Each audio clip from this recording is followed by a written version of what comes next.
Assalamualaikum warahmatullahi wabarakatuh. Mari kita tonton salah satu kasus yang terjadi di Indonesia.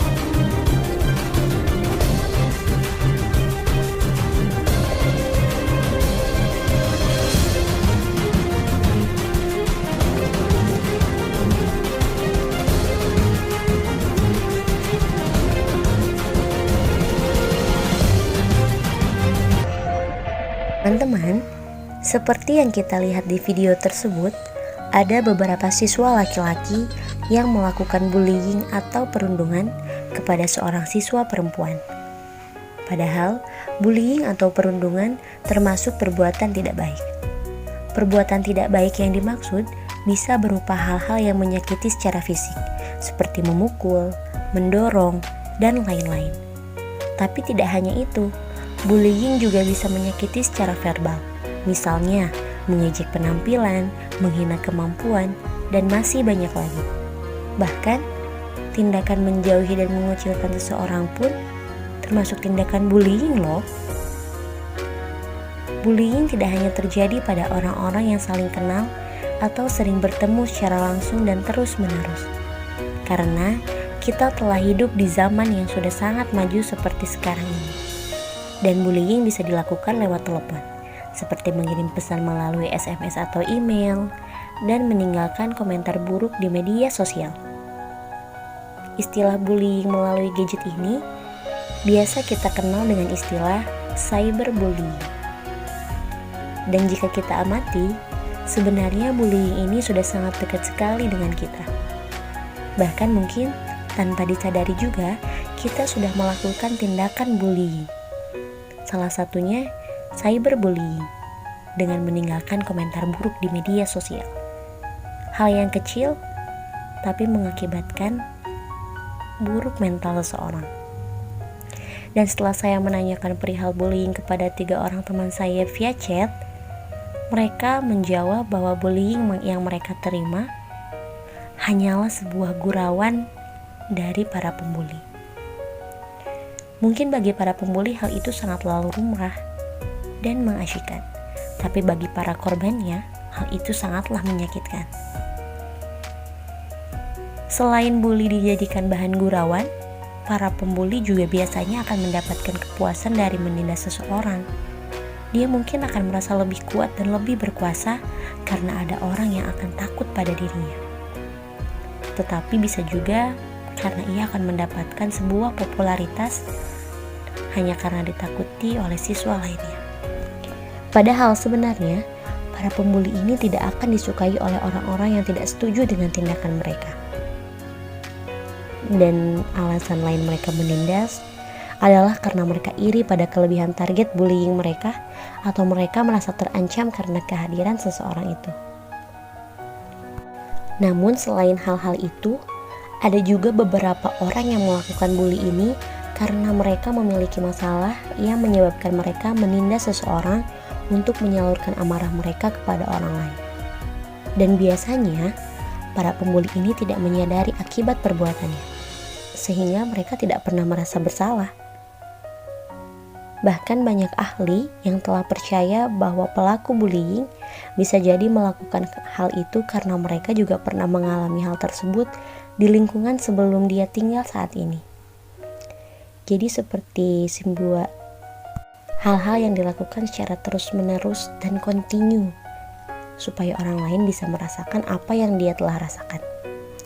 Dan jika dilihat dari video tersebut, saya hanya bisa memprediksikan bahwa para siswa laki-laki yang membuli siswa perempuan itu hanya untuk mendapatkan kepuasan dan mendapatkan kepopularitasan serta pengakuan dari siswa lainnya bahwa mereka adalah orang yang berhak ditakuti di sekolah itu.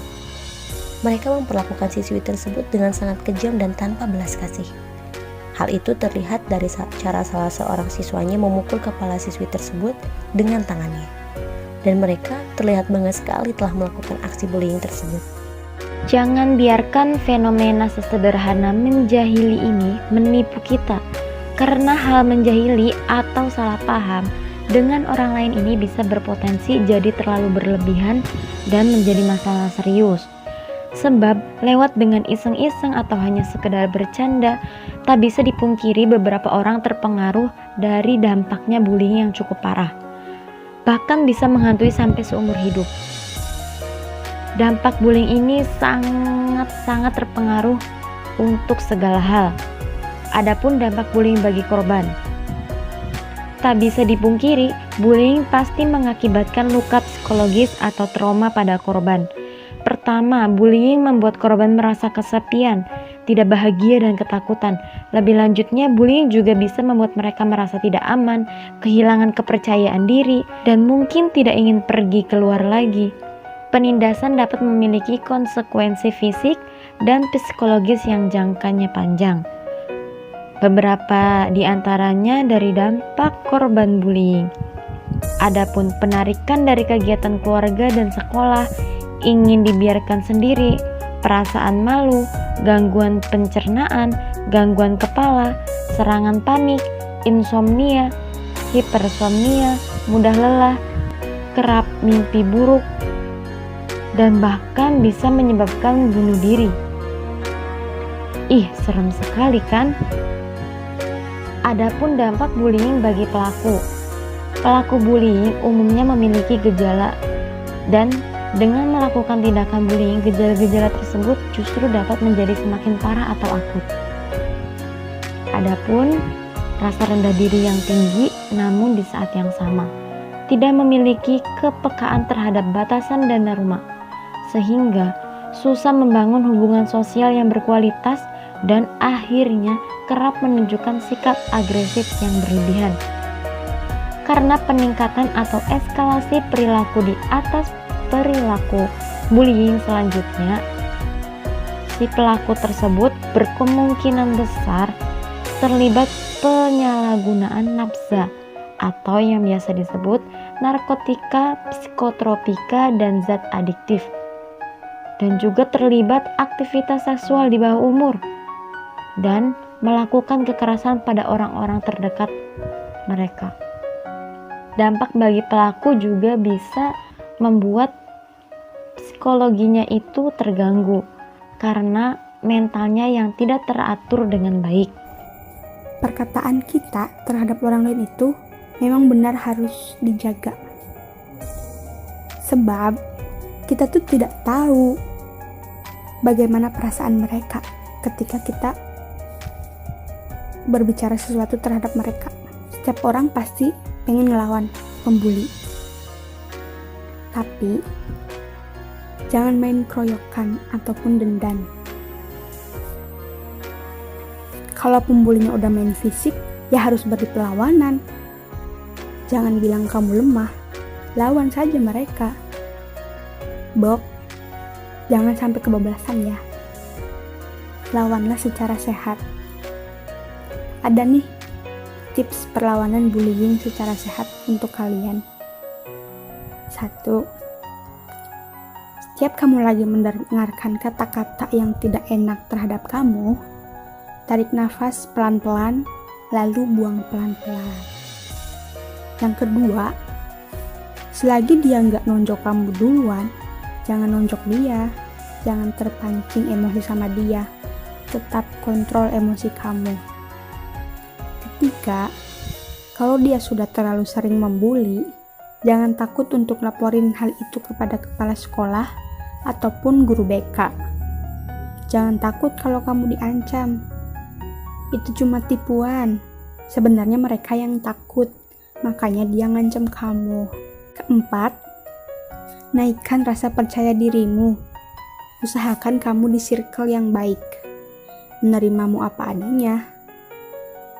Kalau misalnya kamu sedang berada di circle yang tidak baik, atau berada di circle yang baik, dia nggak bakalan berani ngebully kamu.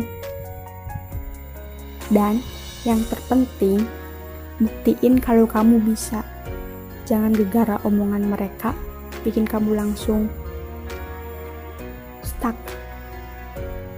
bikin kamu langsung down. Satu-satunya orang yang bisa support sepenuhnya itu adalah diri kamu sendiri.